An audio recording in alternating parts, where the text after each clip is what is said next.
Hello friends, मैं आपको अपनी लास्ट वीडियो में स्कल तक बता चुकी हूँ। अब हम इस वीडियो में वर्टिब्रल कॉलम से स्टार्ट करेंगे।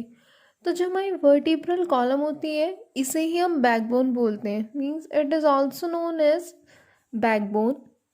जो हमारी वर्टिब्रल कॉलम होती है ये हमारी नेक का जो मिड डॉर्सल रीजन होता है वहाँ से स्टार्ट होती है। ये 26 सीरियली अरेंज यूनिट्स बनाती है। मींस जो एक वर्टिब्री देन अगली वर्टिब्री ऐसे ऐसे करके पूरे 26 होती हैं जो कि पूरा एक वर्टिब्रल कॉलम बनाती हैं। अब एक वर्टिब्री के बाद जो अगली वर्टिब्री है उसके बीच में एक गैप होता है, और वो जो गैप होता है वो इसलिए होता है जिससे वर्टिब्री थोड़ी बेंड मतलब पिचक सके, थोड़ा बेंड हो सके, जिससे कि हम थोड़ा झुके और हम जब सीधे खड़े हो, इसलिए होता है जिससे हर वर्टिब्री बीच में एक गैप होता है। अब वो जो गैप होता है उसमें भी कुछ होता होगा, तो उस गैप में एक डिस्क होती है या पैड होता है फाइब्रस कार्टिलेज का, जिस वजह से हम थोड़ा बेंड हो सकते हैं या खड़े हो सकते हैं, और उसी डिस्क को हम बोलते हैं इनवर्टिब्रल डिस्क। देन हमारे इसका फॉर्मूला आता है वर्टिब्रल फॉर्मूला, जिसमें कि C7 T12 L5 S1 C1 means C7 means cervical vertebrae जो होती है वो 7 होती है, T12 मतलब थोरेसिक वर्टिब्री 12 होती है, L फॉर लंबर वर्टिब्री 5 होती है, S फॉर सैक्रम वर्टिब्री 1 होती है, और C फॉर कॉक्सिक्स वर्टिब्री 1 होती है। तो हम इसी फॉर्मूले को आगे डिटेल में पढ़ेंगे। हम अब डायग्राम की हेल्प से आगे पढ़ते हैं। तो अब आपको जो ऊबड़ खाबड़ वाला पार्ट दिख रहा है ब्लैक ब्लैक वाला, ये ब्रेन है। ओके, अब ये जो ब्रेन के जस्ट नीचे आपको ऑरेंज कलर का दिख रहा है ये मिड ब्रेन है। देन उसके नीचे जो लाइट ब्लू कलर का है ये पॉन्स है। देन उसके नीचे जो पर्पल कलर का है ये आपका मेड्यूला है। एंड जो इसके पीछे जो ब्राउन कलर का है ये हमारा सेरिबेलम है। तो एक बार फिर से देख लेते हैं। जो हमारा ऊबड़ खाबड़ वाला जो था ब्रेन, इसको हम सेरिब्रम बोलते हैं। देन उसके नीचे मिड ब्रेन, देन उसके नीचे पॉन्स, देन उसके नीचे मेड्यूला, और जो पीछे है ब्राउन कलर का ये सेरिबेलम। और ये जो इतना स्ट्रक्चर जो मैंने आपको बताया ये क्रेनियम में बंद है, यानी जो हमारा ब्रेन बॉक्स है वो क्रेनियम में बंद है। जो हमारा ब्रेन है वो पूरा क्रेनियम में बंद है। तो अब हमने लास्ट वीडियो में क्या पढ़ा था कि जो क्रेनियम की जो लास्ट वाली जो बोन है उसका नाम क्या है? Occipital bone. और जो क्रेनियम की जो फ्रंट वाली बोन है उसका नाम क्या है? Frontal bone. और जो हमारे हेड के जो ऊपर वाला है ये हो गई हमारी पैराइटल बोन। एक पीछे वाली ऑक्सीपिटल, आगे वाली फ्रंटल, और ऊपर वाली पैराइटल। अब जो हमारी ऑक्सीपिटल बोन होती है इसमें एक छेद होता है, और इस छेद के थ्रू जो हमारी मेड्यूला है वो बाहर आता है, और वो उस छेद तक तो उसे मेड्यूला बोलेंगे, पर उसके बाद हम उसे स्पाइनल कॉर्ड बोलेंगे। उसके बाद हम उसे मेड्यूला नहीं बोलेंगे। और वो जो छेद होता है इसका नाम होता है फोरामेन मैग्नम। अब जो हमारा ब्रेन है उसे प्रोटेक्ट करने के लिए तो क्रेनियम है। अब स्पाइनल कॉर्ड को प्रोटेक्ट करने के लिए भी तो कोई होना चाहिए ना। तो इस स्पाइनल कॉर्ड को प्रोटेक्ट करने के लिए हम एक बोन्स के बड़े बड़े से छोटे छोटे से थोड़े साइज में एक टुकड़े हैं बोन्स के, जिन्हें हम बोलते हैं वर्टिब्री, जो कि स्पाइनल कॉर्ड को प्रोटेक्ट करती है। और इन वर्टिब्री के बीच में छेद होता है, यानी एक वर्टिब्री देन उसके अगले वाली वर्टिब्री, और वो वर्टिब्री अंदर से हॉलो होंगी जिससे उसके अंदर से स्पाइनल कॉर्ड जो है वो पास हो सके। यानी जब वर्टिब्री एक के बाद एक ऐसे लगी होगी वो अंदर से खाली होगी जिसके अंदर से स्पाइनल कॉर्ड पास हो सके। देन ये जो सारी वर्टिब्री है एक के बाद एक जो वर्टिब्री है इन सभी वर्टिब्री को हम मिला के बोलेंगे वर्टिब्रल कॉलम। मीन्स एक जो स्पाइनल कॉर्ड, फिर उसके बाद एक के बाद एक वर्टिब्री जो उस स्पाइनल कॉर्ड को प्रोटेक्ट कर रही है, और उन सभी वर्टिब्री को हम मिला के बोलेंगे वर्टिब्रल कॉलम। देन इसी वर्टिब्रल कॉलम को हमने बैकबोन भी बोला। ओके, मैंने आपको इसलिए बताया सब जिससे आपको स्पाइनल कॉर्ड, वर्टिब्री और वर्टिब्रल कॉलम इन तीनों में डिफरेंस पता चल जाए। ओके, अब मैं आपको वर्टिब्रल कॉलम का शेप दिखाने वाली हूँ, ठीक है। तो अब ये हमारा सबसे ऊपर क्रेनियम बन गया। अब उसके नीचे मैं स्पाइनल कॉर्ड शुरू करती हूँ। अब ये स्पाइनल कॉर्ड है इसके नीचे, और अब देखो स्पाइनल कॉर्ड कितनी ब्यूटीफुल है, और इसी स्पाइनल कॉर्ड की वजह से आपकी बॉडी की शेप आती है। तो अब ये जो आपकी वर्टिब्रल कॉलम है ये सीधी नहीं है, ये कर्व्स हैं इसमें, जिस वजह से आपकी बॉडी में शेप आती है। तो आपकी वर्टिब्रल कॉलम सीधी ना होके इनमें कर्व्स हैं, तो मैं आपको वही कर्व समझाना चाहती हूँ, इसलिए मैंने ये ऐसे बनाया है ये, जिससे आपको पूरा कर्व अच्छे से समझ में आ जाए कहाँ पे कौन सा होता है। तो ये जो हमारे नेक के पास वाला जो कर्व है इसे हम सर्वाइकल कर्व बोलते हैं। ये जो नेक के पास वाला कर्व हो गया सर्वाइकल कर्व, और इसी कर्व को हम कॉन्वेक्स बोलते हैं, ये कॉन्वेक्स होता है। ओके, देन जो हमारे अपर बैक में जो हमारे कर्व है इसे बोलेंगे थोरैसिक कर्व। जो नेक वाला हो गया cervical, and then upper back में थोरैसिक कर्व। देन जो लोअर बैक में हमारा कर्व है उसे बोलेंगे लंबर कर्व, और जो लास्ट वाला हमारा कर्व है उसे बोलते हैं सेक्रल कर्व। तो ये हमारे 4 कर्व हो गए। तो जो एक छोटा बेबी होता है उसमें कोई कर्व नहीं होता। जब बच्चा थोड़ा थोड़ा गर्दन उठा के ऐसे देखता है तो उसका पहला कर्व डेवलप होता है जिसे बोलते हैं सर्वाइकल कर्व। अब जब वही बच्चा धीरे धीरे बैठना सीखता है तो उसके बाद उसका थोरैसिक कर्व डेवलप होता है, और साथ में लंबर कर्व बनता है। पर पहले तो बच्चे की पूरी वर्टिब्रल कॉलम ही कॉनकेव होते हैं, ये सब बाद में धीरे धीरे डेवलप होता है। ओके, ठीक है। तो अब आगे चलते हैं, अब वर्टिब्रल कॉलम के बारे में हम डिटेल में पढ़ते हैं थोड़ा।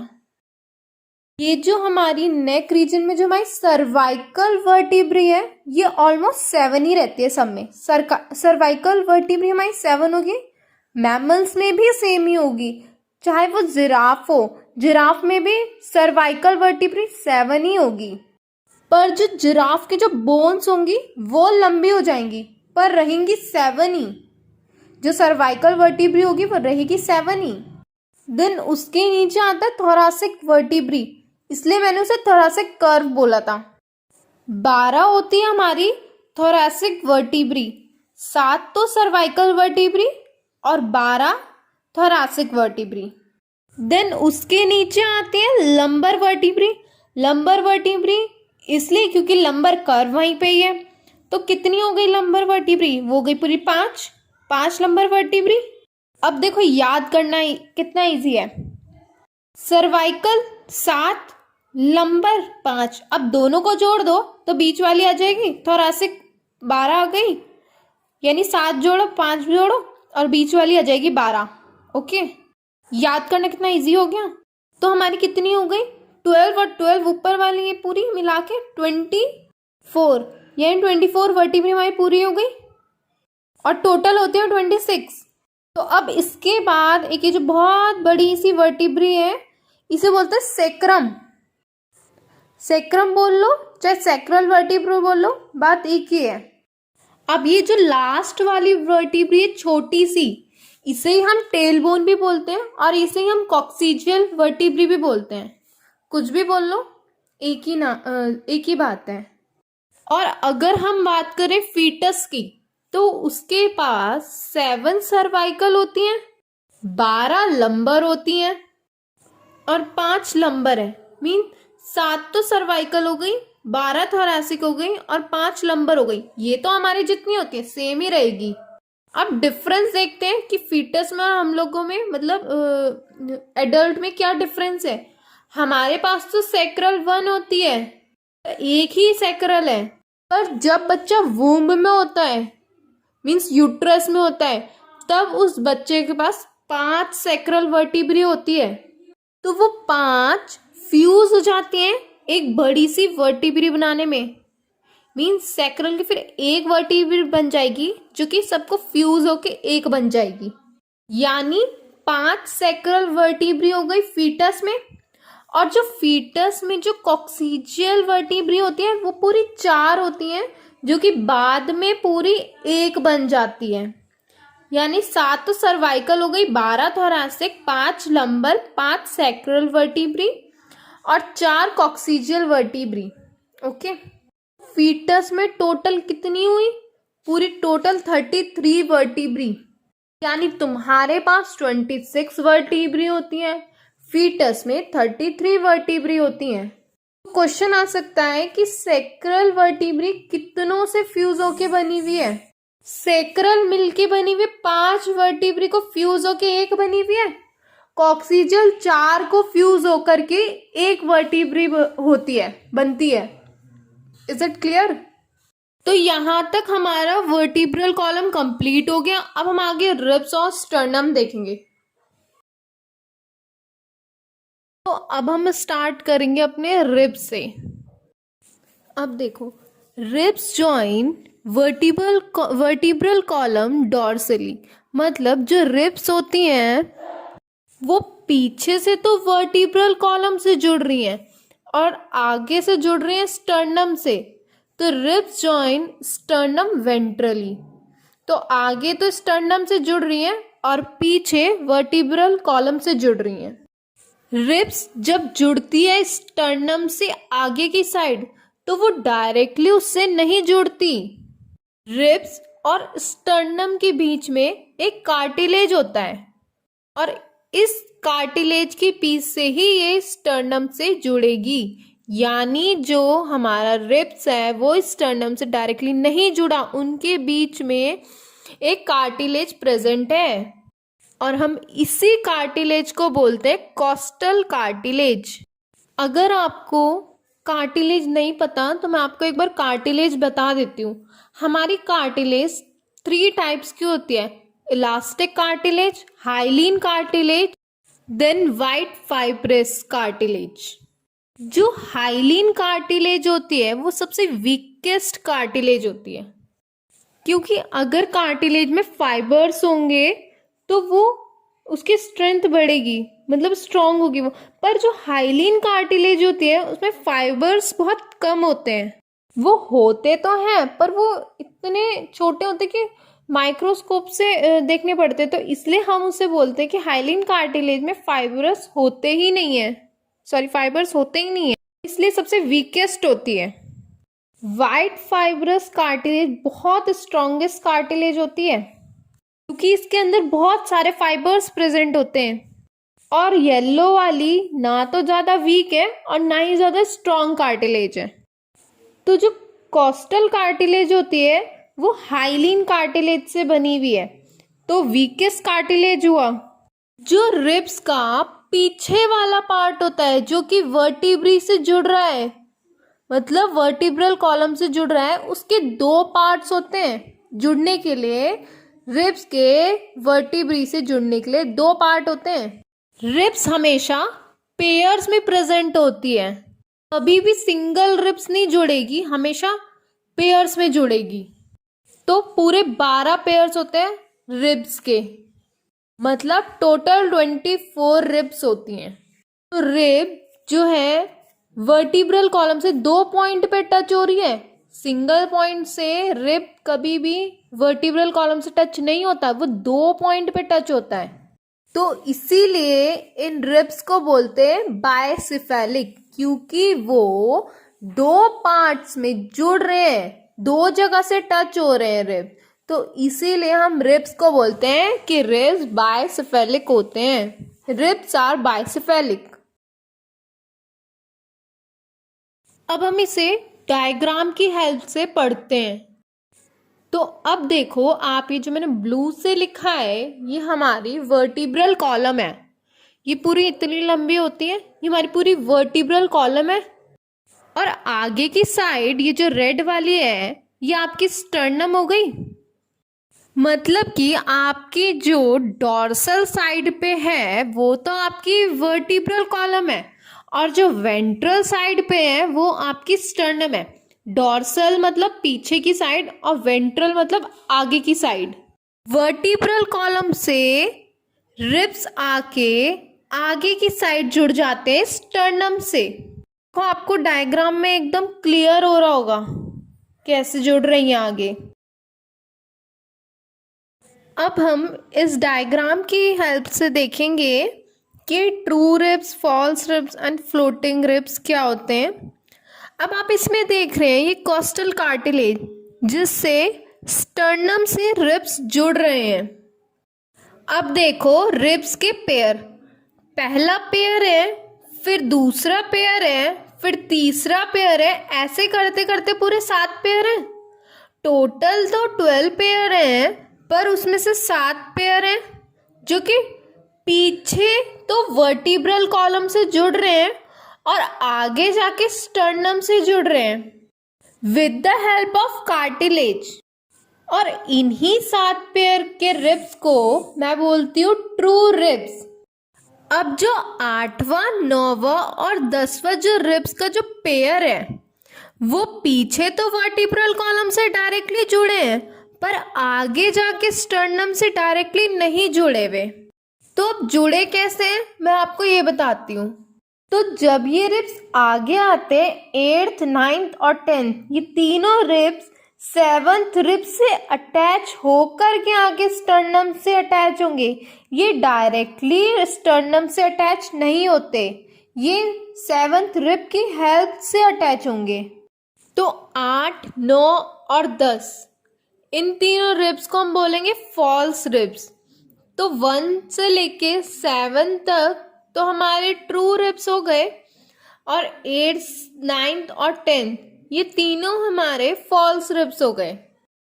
अब 2 पेयर और बचे क्योंकि 12 पेयर हैं।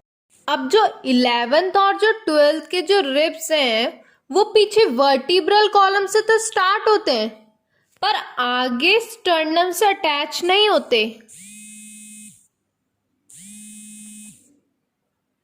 तो जो लास्ट की जो 2 पेयर्स हैं रिब्स की वो आगे कहीं पे भी अटैच नहीं करती, वो फ्लोट होती हैं।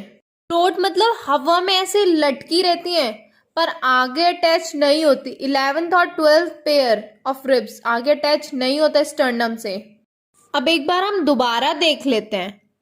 पूरी 12 पेयर्स हैं रिब्स की। तो जो पहली जो 7 रिब्स हैं वो तो ट्रू रिब्स हैं। क्यों? क्योंकि वो पीछे वर्टिब्रल कॉलम से जुड़ के आगे जुड़ रही है स्टर्नम से with the help of costal cartilage, तो वो डायरेक्टली तो जुड़ रही हैं। पर जो आगे की 8th, 9th और जो 10th रिब है वो फॉल्स रिब्स हैं। क्यों? क्योंकि वो डायरेक्टली जुड़ नहीं रही हैं, वो 7th रिब से अटैच होकर के स्टर्नम से जुड़ रही है। और जो हमारी 11th और जो 12th जो रिब्स है वो फ्लोट हो रही है पर अटैच नहीं हो रही है स्टर्नम से।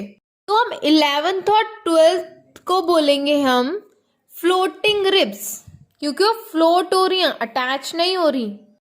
ट्रू रिब्स को वर्टिब्रो स्टर्नम रिब से बोल क्योंकि वो पीछे रिब से जुड़ के और आगे स्टर्नम से जुड़ रही है, इसलिए हम इसे बोलेंगे वर्टिब्रो स्टर्नल रिब्स। तो ऐसी हम फॉल्स रिब्स को बोलेंगे वर्टिब्रो कॉन्ड्रल रिब्स। वर्टिब्रो तो मतलब वो पीछे से आई है, मतलब वर्टिब्रल कॉलम से जुड़ रही है। कॉन्ड्रो का मतलब क्या होता है? कॉन्ड्रो का मतलब होता है कार्टिलेज, तो मतलब ये कार्टिलेज के थ्रू जुड़ रही है। तो हमारा रिब्स कंप्लीट हो गया। अब हम स्टर्नम सीखते हैं। स्टर्नम क्या है? अब हम देखेंगे स्टर्नम। जो स्टर्नम है वो हमारी चेस्ट की बोन है जो फ्रंट में है। ये जो है रिब्स से जुड़ रही है, रिब्स से जुड़ रहे हैं कोस्टल कार्टिलेज के हेल्प से। अब हम स्टर्नम के पार्ट्स देख लेते हैं। जो स्टर्नम का सबसे ऊपर वाला पार्ट होता है इसे हम मैनुब्रियम कहते हैं, और इस मैनुब्रियम के नीचे बॉडी है थोड़ी सी, जिससे रिब्स अटैच हैं, इसे बॉडी कहते हैं। और इसके नीचे एक नोकीली सी एक बोन निकली रहती है, इसे ज़िफॉइड प्रोसेस कहते हैं। अब देखेंगे कि ज़िफॉइड प्रोसेस जैसे मैंने बोला तो आपको समझ नहीं आएगा प्रोसेस क्यों बोला। प्रोसेस क्या होता है? स्टर्नम तो एक फ्लैट बोन है, तो जैसे किसी एक फ्लैट बोन पे दूसरी एक बोन निकली हुई हो डंडी की तरह, और उसी बोन को हम बोलेंगे प्रोसेस। हम इसी पतली सी डंडी जैसी बोन को हम इसे ज़िफॉइड प्रोसेस बोलेंगे। तो हमारा यहाँ पे ये स्टर्नम पूरा ख़त्म हो चुका है। अब हम नेक्स्ट चैप्टर में नेक्स्ट वीडियो में आगे पढ़ेंगे। If you like my video, then press the like button and subscribe my channel. Thanks for watching my video.